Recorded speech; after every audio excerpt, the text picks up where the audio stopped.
আসসালামু আলাইকুম। এখন দেখবেন সংবাদ শিরোনাম। ভূমিকম্পে কেঁপে উঠল কলকাতা সহ পশ্চিমবঙ্গের বিভিন্ন এলাকা। ভূতাত্ত্বিক গঠনের কারণেই দক্ষিণ পূর্ব এশিয়ার দেশগুলো ভূমিকম্পের উচ্চ ঝুঁকিতে। আসামের বিজেপি মন্ত্রীর পোস্ট ঘিরে বিতর্ক। বিহারে এনডিএ জোটের জয়কে ফুলকপি চাষের সাথে তুলনা। রাজ্যটিতে কপি চাষকে তুলনা করা হয় মুসলিম গণহত্যার প্রতীক হিসেবে। 6 আইন প্রণেতার মৃত্যুদণ্ড চেয়ে ব্যাপক বিতর্কের জন্ম দিলেন মার্কিন প্রেসিডেন্ট। ট্রাম্পের আচরণকে বিবেকহীন আখ্যা ডেমোক্র্যাটদের। এতক্ষণ শুনছিলেন সংবাদ শিরোনাম, এখন দেখবেন বিস্তারিত। ভূমিকম্পে কেঁপে উঠল কলকাতা সহ পশ্চিমবঙ্গের বিভিন্ন এলাকা। বাংলাদেশে 5.7 মাত্রার ভূমিকম্পে প্রকম্পিত হওয়ার পর কম্পন অনুভূত হয় পশ্চিমবঙ্গে। কলকাতার পাশাপাশি মালদাতেও অনুভূত হয় কম্পন। ভূমিকম্পের পরপরই ছড়িয়ে পড়ে আতঙ্ক। বাসাবাড়ি, অফিস সহ বিভিন্ন স্থাপনা থেকে বেরিয়ে খোলা রাস্তায় নেমে আসেন বাসিন্দারা। রাজ্য আবহাওয়া দফতর জানায়, ভূমিকম্পে এখনও কোনো ক্ষয়ক্ষতির খবর পাওয়া যায়নি, যদিও সাধারণ নাগরিকদের আতঙ্কিত না হওয়ার পরামর্শ রাজ্য সরকারের। বিভিন্ন সময় ভয়াবহ ভূমিকম্পে বিশ্বজুড়ে প্রাণ গেছে লাখ লাখ মানুষের। 2 দশক আগে ইন্দোনেশিয়ায় হওয়া বিশ্বের সবচেয়ে বিধ্বংসী ভূমিকম্প ও সুনামিতে প্রাণ যায় 2,83,000-এর বেশি মানুষের। 9.1 মাত্রার সেই কম্পন অনুভূত হয়েছিল অন্তত 14টি দেশে। 2010 সালে হাইতির ভূমিকম্পে নিহত হয় 1,60,000 মানুষ।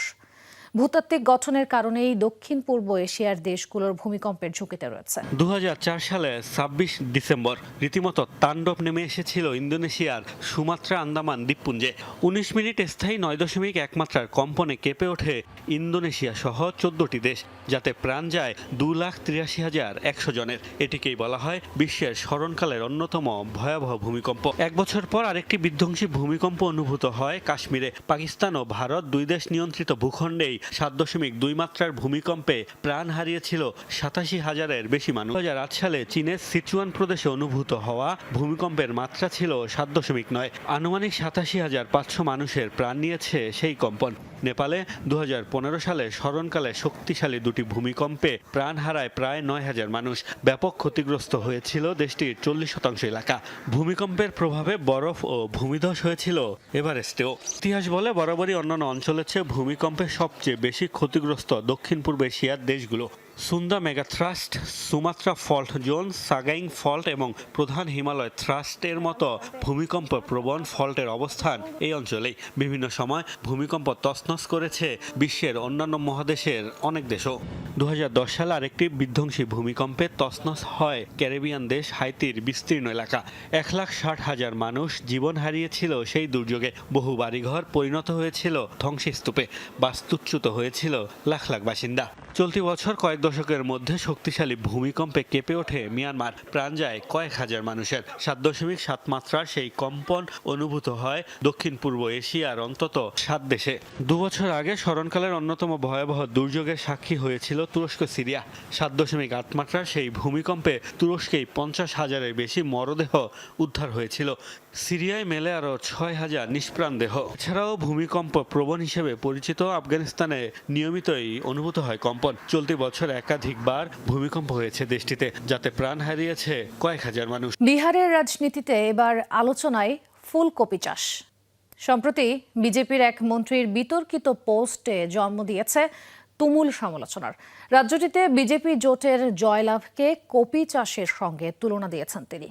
নিছক কোনো পোস্ট মনে হলেও বিহারের ইতিহাস ফুলকপি চাষকে তুলনা করা হয়ে থাকে মুসলিম গণহত্যার প্রতীক হিসেবে, যার সাথে লেগে প্রায় 2,000 মুসলিমের রক্তের দাগ। ঘটনার শুরু এক টুইট পোস্টকে ঘিরে। বিহারের বিধানসভা নির্বাচনের ফল ঘোষণার ঠিক আগ মুহূর্ত। এক্স হ্যান্ডেলে ফুলকপি ক্ষেতের একটি ছবি পোস্ট করলেন আসামের বিজেপি মন্ত্রী অশোক সিংঘল। ক্যাপশন দিলেন, বিহার অ্যাপ্রুভস কপি ফার্মিং, যার অর্থ কপি চাষের অনুমোদন দিল বিহার।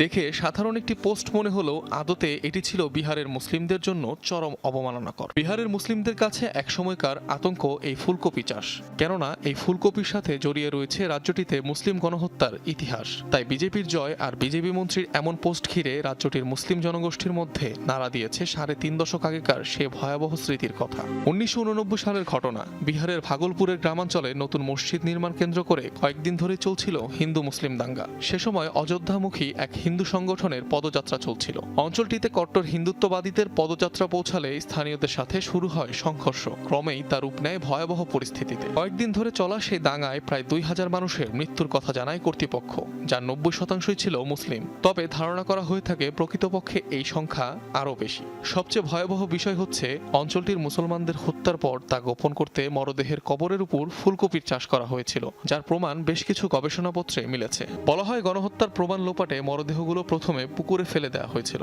পরে সেগুলো তুলে মাটিতে পোতা হয়, তার উপর বোনা হয় ফুলকপির বীজ।